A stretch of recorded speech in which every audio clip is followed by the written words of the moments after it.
Defence deals గురించి మాట్లాడుకుందాం. Defence manufacturing ఇండియాలో ఎలా ఉందో దాని గురించి చూసినట్లయితే రీసెంట్ గా defence acquisition council, ministry of defence under లో ఉండే ఒక బాడీ 39,000 crore వర్త్ ఉన్న డిఫెన్స్ డీల్స్ ని శాంక్షన్ చేయడం జరిగింది. ఇది ఇండియాకి చైనాకి మధ్యన బార్డర్ టెన్షన్స్ హీట్ ఎక్కుతున్న టైంలో తీసుకున్న స్టెప్. సో ఈ కాంటెక్స్ట్ లో మనం డిఫెన్స్ మ్యానుఫ్యాక్చరింగ్ ఇండియాలో ఎలా ఉంది, డిఫెన్స్ ప్రొక్యూర్మెంట్ అనేది ఎలా జరుగుతుంది, డిఫెన్స్ ప్రొక్యూర్మెంట్ లో ఏమైనా ఛాలెంజెస్ ఉన్నాయా, గవర్నమెంట్ ఎలాంటి స్టెప్స్ తీసుకుంది, ఇవన్నీ కూడా మనం చూద్దాం. అయితే రీసెంట్ గా న్యూస్ లో ఉన్న కొన్ని డీల్స్ చూసినట్లయితే MiG-29 ఫైటర్ జెట్స్ ఒక 21 కొనుక్కుంటుంది ఇండియా. అట్లాగే సుఖాయ్ 30 MK ఎయిర్ క్రాఫ్ట్స్ కూడా ఇండియా కొనుగోలు చేస్తుంది 39,000 డిఫెన్స్ డీల్స్ లో భాగంగా. అలాగే పినాకా అనే ఇండిజినస్ అంటే మన కంట్రీ డెవలప్ చేసుకున్న, సొంతంగా డెవలప్ చేసిన రాకెట్ సిస్టమ్స్ ని కూడా మనం ప్రొక్యూర్ చేసుకోవడం జరుగుతుంది, కొనుగోలు చేసుకోవడం జరుగుతుంది. అట్లాగే అస్త్ర ASTRA అని, ఇది beyond visual range air to air missile అన్నమాట. ఈ మిసైల్స్ ని కూడా కొనుగోలు చేయడం జరుగుతుంది. సో డిఫెన్స్ ప్రొక్యూర్మెంట్ అనేది ఎలా జరుగుతుంది ఇండియాలో అని చూసినట్లయితే 3 to 4 టైప్స్ ఉన్నాయి. By global, by Indian, by global make global, by global make by Indian make Indian, by IDDM indigenously designed developed and manufacture. ఇవి డిఫరెంట్ టైప్స్ అన్నమాట. అయితే మనం గ్లోబల్ గా కొనుగోలు చేస్తాం డిఫరెంట్ కంట్రీస్ నుంచి, లేకపోతే ఇండియన్ కంపెనీస్ నుంచి కొనుగోలు చేస్తాం. గ్లోబల్ గా కొనుగోలు చేసి అక్కడే మ్యానుఫ్యాక్చర్ చేసి తెప్పించుకుంటాం, లేకపోతే ఇండియన్ కంపెనీస్ దగ్గర కొనుగోలు చేసి ఇండియాలోనే మ్యానుఫ్యాక్చర్ చేసి తెప్పించుకుంటాం. ఇలాగా డిఫరెంట్ టైప్స్ లో ఇండియా డిఫెన్స్ డీల్స్ చేస్తూ ఉంటుంది. సో డిఫెన్స్ ప్రొక్యూర్మెంట్ ఇండియాలో గవర్న్ చేసేది డిఫెన్స్ ప్రొక్యూర్మెంట్ పాలసీ అని ఒక పాలసీ ఉంది. ఇది డిఫెన్స్ డీల్స్ కి సంబంధించిన గైడ్ లైన్స్ అన్ని కూడా ఇస్తుంది. ట్రాన్స్పరెంట్ గా టైం బౌండెడ్ మేనర్ లో డిఫెన్స్ డీల్స్ ని ఎలా చేయాలనేది డిఫెన్స్ ప్రొక్యూర్మెంట్ పాలసీ మనకి చెప్తుంది. అయితే డిఫెన్స్ ఎక్విజిషన్ కౌన్సిల్ అంటే ఏంటో మనం చూస్తే, ఇది డిఫెన్స్ సెక్టర్ లో ఏదైనా మేజర్ డిఫెన్స్ డీల్స్ చేయాలంటే హైయెస్ట్ డెసిషన్ మేకింగ్ బాడీ ఈ డిఫెన్స్ ఎక్విజిషన్ కౌన్సిల్. దీనికి చైర్మన్ మన యూనియన్ డిఫెన్స్ మినిస్టర్.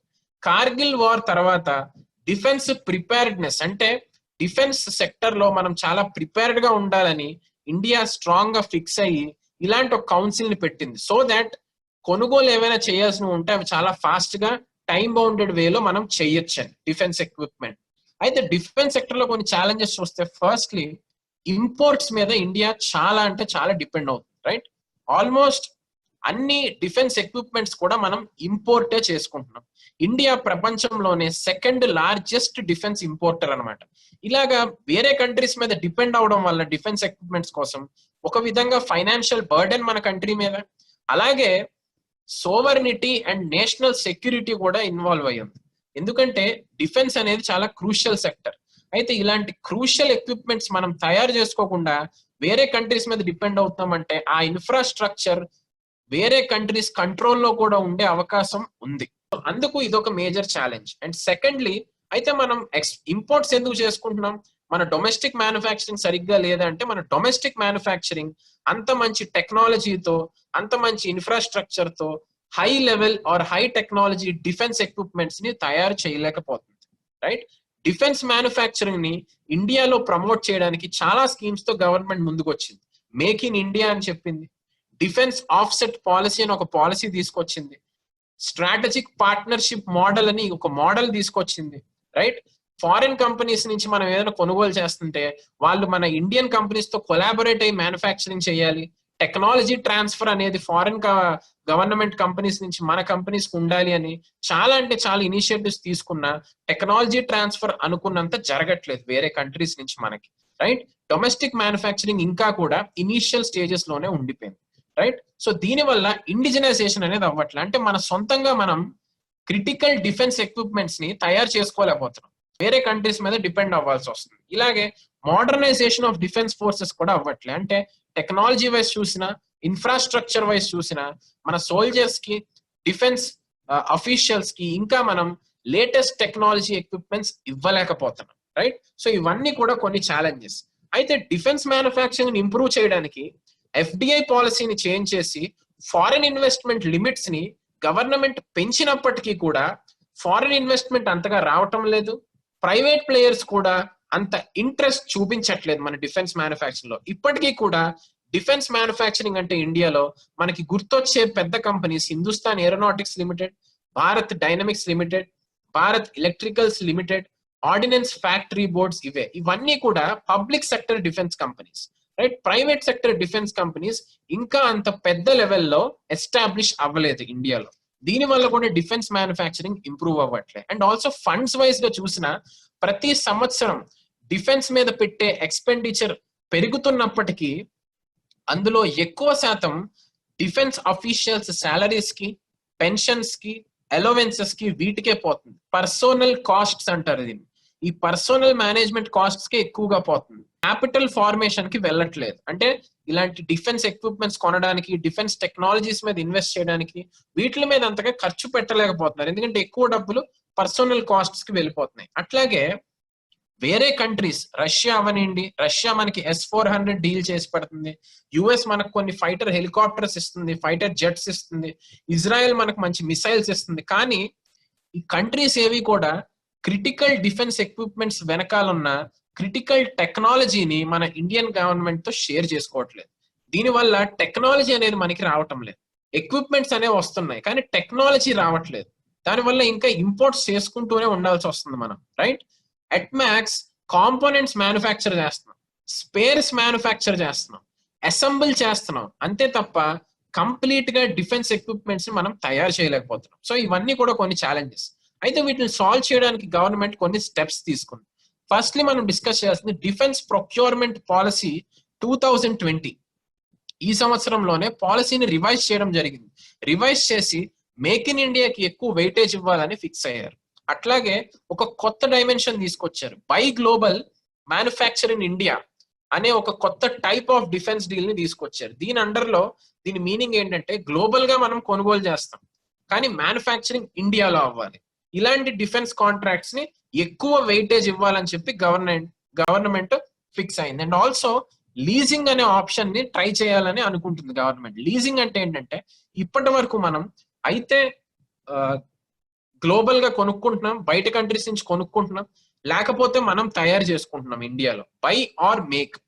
కానీ ఇప్పుడు ఈ లీజింగ్ అనేది ఏంటంటే మనం అద్దెకు తీసుకుంటాం ఎక్విప్మెంట్స్, రైట్. రెంట్ కి తీసుకుంటాం లిటరల్లీ. కొన్ని ఇయర్స్ కి డిఫెన్స్ ఎక్విప్మెంట్స్ ని లీజింగ్ కి తీసుకోవాలని గవర్నమెంట్ ఫిక్స్ అయింది. ఇలాంటి ఒక డైమెన్షన్ ని ట్రై చేయాలని గవర్నమెంట్ అనుకుంది. దీని ద్వారా maintenance costs, financial costs burden అంతా కూడా గవర్నమెంట్ మీద తగ్గిద్ది. ఎందుకంటే ఇది లీజింగ్, ఓనింగ్ కాదు కాబట్టి. ఇవి కొన్ని స్టెప్స్ డిఫెన్స్ ప్రొక్యూర్మెంట్ పాలసీలో. డెఫినెట్ గా ఇవి మన ప్రైవేట్ కంపెనీస్ ని, డిఫెన్స్ ఎంఎస్ఎంఈ ఇండస్ట్రీస్ ని డెఫినెట్ గా ఎంకరేజ్ చేస్తాయని గవర్నమెంట్ ఎక్స్పెక్ట్ చేస్తుంది. డిఫెన్స్ మ్యానుఫ్యాక్చరింగ్ ఇంప్రూవ్ అవుతుందని. అండ్ ఇదే విధంగా లాస్ట్ ఇయర్ ఉత్తరప్రదేశ్ అండ్ తమిళనాడులో డిఫెన్స్ ఇండస్ట్రియల్ కారిడార్స్ పెట్టడం జరిగింది. ఈ డిఫెన్స్ ఇండస్ట్రియల్ కారిడార్స్ దేనికంటే డిఫెన్స్ మ్యానుఫ్యాక్చరింగ్ సింప్లిఫై చేయడానికి, వాళ్ళకి మంచి ల్యాండ్ ఇచ్చి, కొంచెం ట్యాక్సెస్ తగ్గించి, మంచి టెక్నాలజీ ఇచ్చి, అల్టిమేట్ గా మంచి డిఫెన్స్ మ్యానుఫ్యాక్చరింగ్ బయటికి తీయాలని ఈ కారిడార్స్ పెట్టడం జరిగింది. అట్లాగే చీఫ్ ఆఫ్ డిఫెన్స్ స్టాఫ్ అనే పోస్ట్ క్రియేట్ చేయడం జరిగింది. ఈ చీఫ్ ఆఫ్ డిఫెన్స్ స్టాఫ్ అనే పర్సన్ ఆర్మీకి, నేవీకి, ఎయిర్ ఫోర్స్ కి వీళ్ళకి కావాల్సిన ఎక్విప్మెంట్స్ ఏంటో తెలుసుకుని దాని ద్వారా ఈ ఎక్విప్మెంట్స్ ఎలా కొనుగోలు చేయాలి, ఆర్మీకి, నేవీకి కామన్ గా ఉన్న ఎక్విప్మెంట్స్ ఏమైనా ఉన్నాయా, ఇలాగా ఆప్టిమైజ్ చేస్తారనమాట డిఫెన్స్ డీల్స్ అన్ని కూడా. దీనికోసం చీఫ్ ఆఫ్ డిఫెన్స్ స్టాఫ్ అని ఒక కోఆర్డినేటింగ్ పోస్ట్ ని క్రియేట్ చేయడం జరిగింది. అట్లాగే ప్రస్తుతం మన పబ్లిక్ సెక్టర్ కంపెనీస్ అయిన ఆర్డినెన్స్ ఫ్యాక్టరీ బోర్డ్స్ ఏవైతే ఉన్నాయో డిఫెన్స్ ఎక్విప్మెంట్స్ మ్యానుఫ్యాక్చర్ చేసేవి, వీటిని కూడా మోడర్నైజ్ చేయాలి, మేనేజ్మెంట్ ఇంప్రూవ్ చేయాలి, ఎఫిషియన్సీ ఇంప్రూవ్ చేయాలని గవర్నమెంట్ డిసైడ్ అయింది.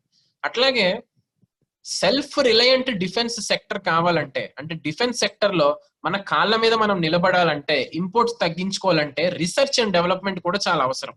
అయితే రీసెర్చ్ అండ్ డెవలప్మెంట్ ప్రస్తుతం చూసినట్లయితే అంతా కూడా డిఆర్డిఓ అనే ఆర్గనైజేషన్ ఒక పెద్ద పాత్ర పోషిస్తుంది ఇండియాలో.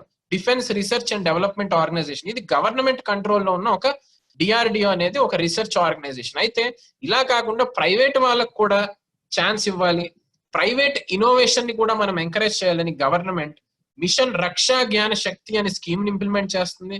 అట్లాగే ఐడెక్స్ అని ఇన్నోవేషన్ ఫర్ డిఫెన్స్ ఎక్సలెన్స్ అని ఒక ప్లాట్ఫామ్ ని కూడా తీసుకురావడం జరిగింది, రైట్. అండ్ ఆల్సో ఆత్మ నిర్భర భారత్ ప్యాకేజ్ లో భాగంగా, ఆత్మ నిర్భర భారత్ అభియాన్ లో భాగంగా ఇండియా డిఫెన్స్ సెక్టర్ లో కూడా ఇండియాని ఆత్మ నిర్భర భారత్ చెయ్యాలి, సెల్ఫ్ రిలయంట్ చెయ్యాలని డిసైడ్ అయ్యి 2 to 3 స్టెప్స్ తీసుకుంది. అవి ఏంటంటే ఎఫ్డిఐ లిమిట్ 49 నుంచి 74% కి పెంచింది. So that defence manufacturing improve అవుతుంది ఇండియాలో, కొత్త ఇన్వెస్ట్మెంట్స్ వస్తాయని, దాని ద్వారా ఇండియాలోనే మనకు కావాల్సిన ఎక్విప్మెంట్స్ మనం తయారు చేసుకోవచ్చని. And also project management unit అని టైంకి డిఫెన్స్ డీల్స్ అవుతున్నాయో లేదో చూడటానికి ఒక యూనిట్ ని తయారు చేయడం జరిగింది. అట్లాగే కొన్ని ఎక్విప్మెంట్స్ ని ఇంపోర్ట్ చేసుకోకూడదని ఒక లిస్ట్ తయారు చేసి ఆ లిస్ట్ లో ఉన్న ఎక్విప్మెంట్స్ అన్ని కూడా ఇండియాలోనే డొమెస్టిక్ గా మ్యానుఫ్యాక్చర్ చేయాలని ఒక లిస్ట్ కూడా తయారు చేయడం జరిగింది గవర్నమెంట్ ద్వారా.